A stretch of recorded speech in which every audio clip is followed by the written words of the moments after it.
there's something deeply unsettling about the inability to truly relax, isn't there? You know that feeling when everyone around you seems to effortlessly sink into their couch after a long day, while you sit there with your shoulders tensed, your mind racing, scanning for the next thing that could go wrong? It's as if your body has forgotten how to be at peace, how to simply exist without being on guard. This isn't just stress or being a naturally anxious person. This is something much deeper. Something that reaches back into the earliest chapters of your life story. What we're talking about here is hypervigilance, a state where your nervous system remains perpetually activated, constantly scanning for threats that may or may not exist. It's like having a security system that never turns off, always ready to sound the alarm. But here's what many people don't understand. This isn't a choice you're making consciously. This is your body's learned response to a world that once felt unsafe. And it's rooted in experiences that happened long before you had the words to describe them. When we look at the work of trauma specialists like Gabor Maté, we begin to understand that hypervigilance isn't just about being alert. It's about survival. Your nervous system learned early on that relaxation could mean danger, that letting your guard down might leave you vulnerable to harm. This learning happened not in your conscious mind, but in the deepest parts of your brain, in areas that process threat and safety long before rational thought ever enters the picture. Think about it this way. If you grew up in a household where emotional explosions were unpredictable, where you never knew when the next argument might erupt or when a parent might withdraw their love, your young nervous system would have learned to stay constantly alert. Your body would have developed an early warning system, always watching for signs of emotional danger, always ready to protect you from the next wave of instability. This hypervigilant state might have saved you as a child. It might have helped you navigate a chaotic home environment, helped you read the subtle signs that told you when to make yourself invisible or when to step in as a peacemaker. But here's the tragedy. What once protected you as a child now imprisons you as an adult. Your nervous system doesn't know that you're safe now. It's still operating from that old programming, still convinced that relaxation equals danger. The irony is profound. The very mechanism that helped you survive your childhood is now preventing you from truly living your adult life. You find yourself exhausted but unable to rest, tired but unable to sleep deeply, longing for peace but unable to access it. It's like being a soldier who came home from war but whose body still believes it's on the battlefield. This isn't about weakness or failure on your part. This is about a nervous system that adapted brilliantly to keep you safe in an unsafe world. The problem is that this adaptation has outlived its usefulness. Your body is still fighting a war that ended long ago, still protecting you from dangers that no longer exist in your current reality. But here's where it gets even more complex. Hypervigilance doesn't just affect how you feel in your body, it shapes how you experience relationships, how you interpret social cues, how you navigate the world around you. When you're constantly scanning for threats, neutral expressions start to look hostile. When you're always braced for rejection, loving gestures feel suspicious. When you're perpetually prepared for abandonment, intimacy feels dangerous. The tragic part is that this hypervigilant state often pushes away the very connections that could help heal it. When you're constantly on edge, constantly interpreting neutral situations as threatening, you might find yourself creating distance in relationships, not because you don't want a connection, but because your nervous system is convinced that closeness equals danger. This is where the work becomes so important. Understanding that your hypervigilance is a response to early trauma helps you see that it's not a character flaw or personal failing. It's an adaptation that made sense given what you experienced. Your nervous system isn't broken. It's responding exactly as it was designed to respond to the environment it learned to navigate. The question that naturally arises is, how do you convince a nervous system that learned to be afraid of safety that it's actually safe to relax? How do you teach a body that has been on guard for decades that it's okay to let down its defenses? These are the questions that anyone struggling with hypervigilance from early trauma must grapple with. Have you ever noticed how your body responds when someone tells you to just relax? Does it feel impossible, almost insulting, as if they're asking you to do something that goes against every fiber of your being? If so, you're not alone. And more importantly, you're not broken. You're experiencing the natural result of a nervous system that learned very early that relaxation wasn't safe. Thank you for clicking on this video and taking the time to explore these ideas with me.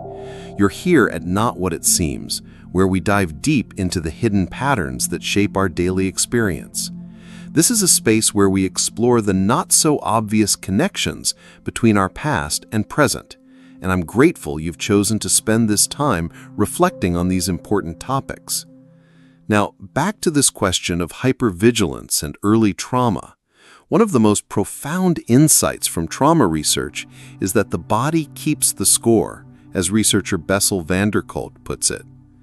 Your nervous system holds the memory of every moment you felt unsafe, every time you had to be on guard, every instance where relaxation led to vulnerability. These memories aren't stored as thoughts or images. They're stored as physical sensations, as patterns of muscle tension, as ways of breathing and being in the world. This is why traditional talk therapy, while valuable, often isn't enough on its own to heal hypervigilance. You can understand intellectually that you're safe now. You can analyze your childhood experiences and gain insight into your patterns, but your body might still be operating from that old programming. The healing has to happen at the level of the nervous system itself, through experiences that slowly teach your body that it's safe to relax. Think of it like this. Imagine your nervous system as a smoke detector that's become overly sensitive. It goes off when you're cooking dinner, when you light a candle, when there's even the slightest hint of what might be smoke. The detector isn't broken. It's just calibrated to respond to a level of threat that no longer exists. Healing hypervigilance is like recalibrating that detector, teaching it to distinguish between real danger and false alarms. This process isn't quick or easy.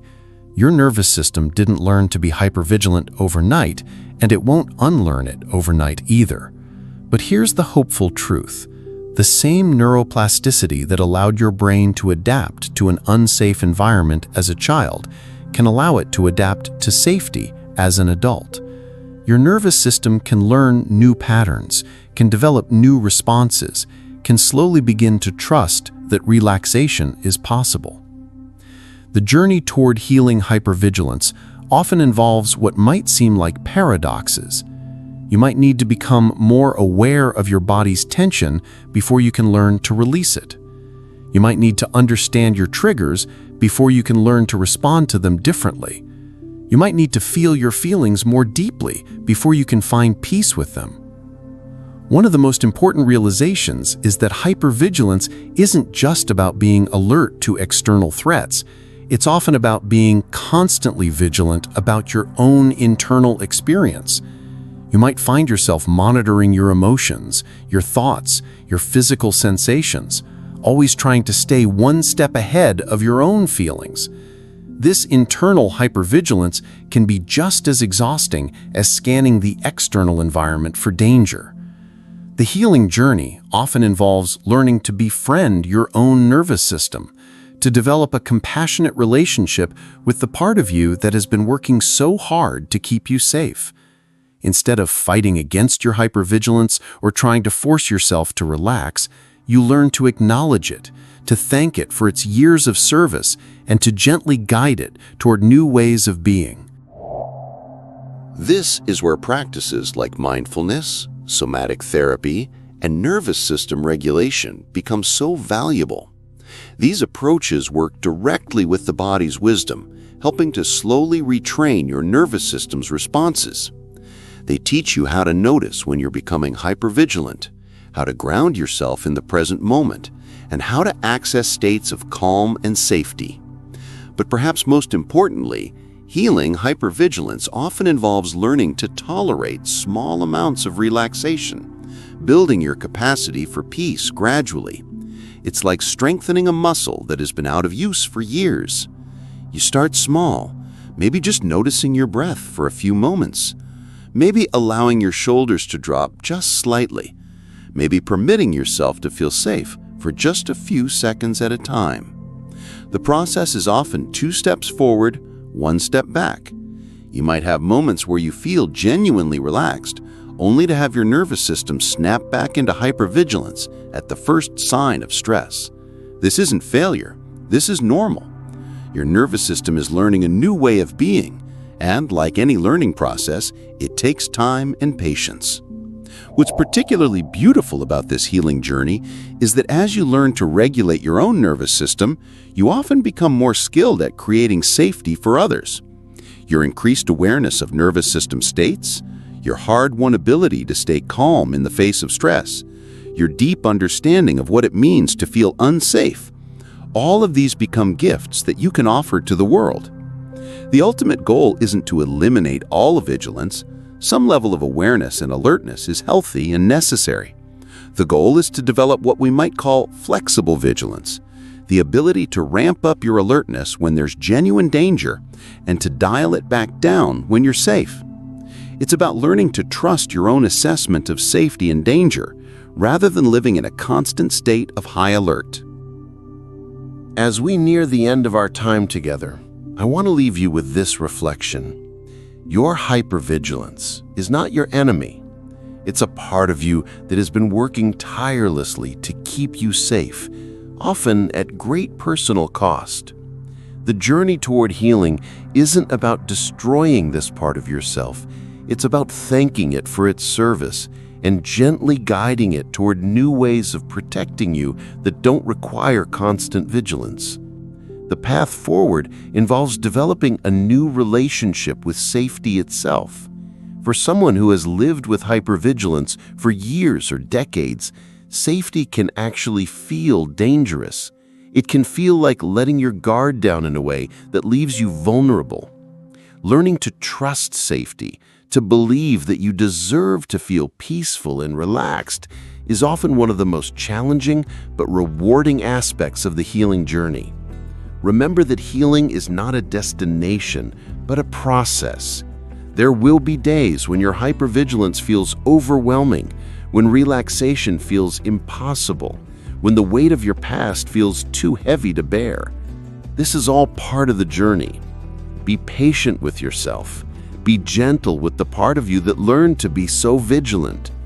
And remember that every small step toward healing, every moment of peace you allow yourself, every time you choose to trust your safety over your fear, these are all victories worth celebrating. Thank you for joining me on this exploration of hypervigilance and early trauma. If this resonated with you, I'd love for you to give this video a like. It helps me know that this content is reaching the people who need it most. And if you feel called to share your own experiences or reflections, please leave a comment below. Your voice matters, and your story might be exactly what someone else needs to hear today. If you're interested in more content like this, consider subscribing to Not What It Seems, where we continue to explore the hidden patterns that shape our lives. Until next time, be gentle with yourself, and remember that healing is always possible.